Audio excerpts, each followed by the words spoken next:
ఎక్కువ పాపాలు చేసేవారు ఎందుకు సంతోషంగా ఉంటారు? పార్వతీదేవి ఒకరోజు శివునితో ధ్యానంలో ఉన్నప్పుడు ఒక్క ప్రశ్న అడిగింది. స్వామీ, మీరు ధర్మాన్ని రక్షించేవారు, పుణ్యాత్ముల పరిరక్షకులు.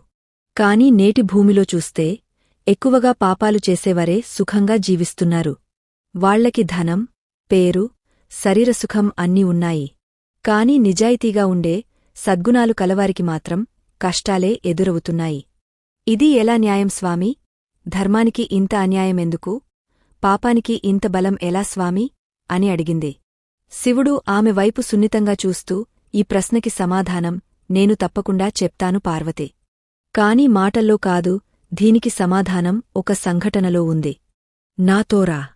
నీకు నేను ఒకటి చూపిస్తాను. అదే నీ సందేహానికి సమాధానమని చెప్పి శివుడు పార్వతీదేవిని వెంట తీసుకుని ఓ దట్టమైన అరణ్యానికి తీసుకెళ్లాడు.